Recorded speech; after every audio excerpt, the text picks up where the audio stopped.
Assalamualaikum warahmatullahi wabarakatuh. Alhamdulillah, wassalatu wassalamu ala rasulillah. Para hadirin yang dirahmati Allah subhanahu wa ta'ala, kita bersyukur kepada Allah karena sampai saat ini kita masih diberikan kesempatan untuk mendulang pahala sebanyak-banyaknya, kesempatan untuk menggugurkan dosa-dosa kita, di mana pada bulan ini insya Allah Allah akan menghapus dosa-dosa kita dan menambah pahala-pahala kita. Hadirin yang dirahmati Allah subhanahu wa ta'ala, tema kita kali ini yaitu puasa anak kecil atau puasa bagi orang yang belum balik. Diriwayatkan dalam sebuah hadis. Ini hadis diriwayatkan oleh Al-Bukhari dan Muslim.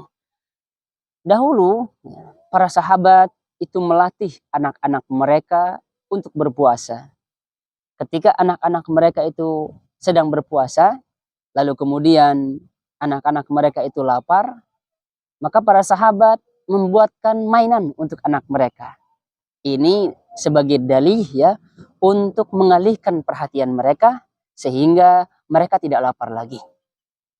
Ini sebenarnya motivasi bagi kita ya. Ketika kita punya anak yang belum balik, maka kita harus melatih mereka seperti bagaimana cara sahabat melatih anak-anak mereka. Anak-anak mereka itu berpuasa sebelum balik untuk melatih sehingga mereka terbiasa nanti puasanya ketika mereka balik. Begitupun juga dengan kita. Ketika kita mempunyai anak yang belum balik, seyogianya kita harus mengajarkan kepada mereka untuk berpuasa. Latihan berpuasa. Sekiranya anak kita tidak mampu untuk berpuasa sampai maghrib misalkan, dia hanya mampu sampai azan zuhur, tidak mengapa, mereka berpuasa sampai azan zuhur saja. Anak kita misalkan yang umur 5 tahun, belum mampu berpuasa sampai zuhur, kita latih mereka untuk berpuasa sampai sebelum zuhur atau sampai jam 10. Itu tidak mengapa, itu hanya sekedar latihan saja. Kalau mereka misalkan tidak mampu sampai jam 10, kita latih mereka untuk berpuasa sampai jam 9.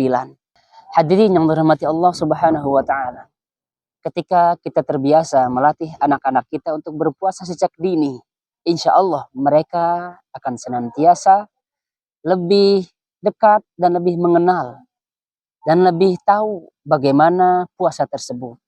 Kita ajarkan kepada anak-anak kita, kalau kita berpuasa, maka kita tidak boleh minum, kita tidak boleh makan, kita tidak boleh berkata-kata kasar dan lain sebagainya. Maka ini akan menjadi karakter mereka. Sehingga nanti ketika mereka mulai balik, mereka akan mengingat ya nasihat-nasihat dari orang tuanya, nasihat-nasihat dari guru-gurunya, bahwa puasa adalah tidak boleh makan, tidak boleh minum, tidak boleh berkata-kata kasar, tidak boleh menggunjing, dan lain sebagainya. Ini yang akan menjadi karakter mereka. Oleh karenanya, kita ajari anak-anak kita sejak dini. Ajari mereka mengetahui ternyata inilah puasa. Ternyata dalam puasa itu banyak amalan-amalan yang kita lakukan. Seperti halnya yaitu mengaji. Kita ajarkan anak-anak kita sejak dini untuk mengaji. Kita ajarkan mereka, kita tanamkan di hati mereka itu untuk cinta kepada Al-Quran. Sebab kalau anak dari kecil sudah tidak suka kepada Al-Quran, maka generasi kita yang akan datang akan menjadi generasi yang bobrok. Generasi yang jauh daripada sunnah-sunnah Rasulullah SAW.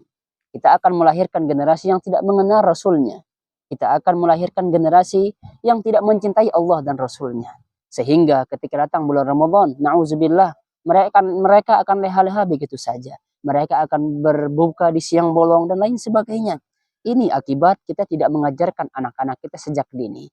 Oleh karenanya, Anda sebagai orang tua yang memiliki anak sekarang, atau mungkin anak Anda sudah menikah, sudah punya cucu, tapi kita masih ada kesempatan untuk mendidik cucu-cucu kita. Cucu-cucu kita didik dari sejak dini, kita ajarkan berpuasa, kita ajarkan mengaji Al-Quran. Karena kita lihat bagaimana zaman sekarang, masjid-masjid banyak yang sepi, banyak yang tidak tadarus. Padahal tadarus ini adalah kebiasaan para ulama terdahulu. Mereka sampai-sampai membatalkan kajian mereka. Mereka sampai-sampai menutup kajian-kajian mereka hanya gara-gara ingin membaca Al-Quran sebulan penuh. Mereka meluangkan waktu-waktu mereka itu untuk membaca Al-Quran. Itulah seharusnya kebiasaan para generasi salaf yang harus kita ikuti saat ini juga. Namun sayangnya saat ini itu anak-anak kebanyakan terlena oleh gadget-gadget mereka. Terlena oleh permainan-permainan game. Sehingga anak-anak enggan atau bahkan malu untuk datang ke masjid untuk belajar mengaji bersama. Selayaknya zaman-zaman dahulu di kampung-kampung, di mana ketika sudah datang bulan Ramadan, anak-anak itu sudah mempersiapkan dirinya untuk membaca Al-Quran, memperbaiki bacaannya. Kita membuat lingkaran, ya. Mereka ngaji satu persatu, kita simak, kita benarkan bacaannya. Anak-anak terdahulu itu mereka tidak malu. Tapi mudah-mudahan anak sekarang juga tidak malu. Tapi faktanya, kalau kita lihat masjid-masjid sekarang itu, Masya Allah,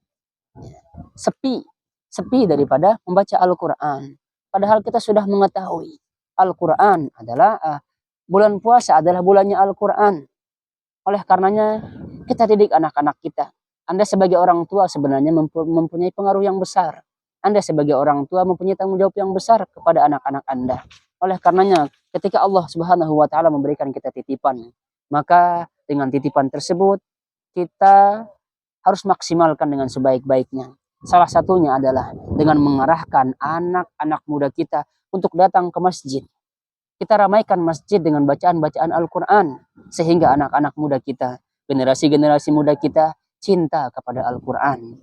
Jangan sampai kita termasuk atau anak-anak kita termasuk hal yang sifat-sifatnya tidak disukai oleh Allah Subhanahu wa Ta'ala. Di antaranya adalah seorang yang dimana masalah dunianya itu dia luar biasa, akan tetapi masalah akhiratnya dia nol, tidak bisa sama sekali. Dimana ketika baca-baca koran luar biasa semangatnya, tetapi membaca Al-Quran semangatnya seakan-akan pudar begitu saja. Mudah-mudahan kita terhindar dari hal-hal yang demikian. Subhanakallahumma bihamdika asyhadu an la ilaha illa anta astaghfiruka wa atubu ilaik. Assalamualaikum warahmatullahi wabarakatuh.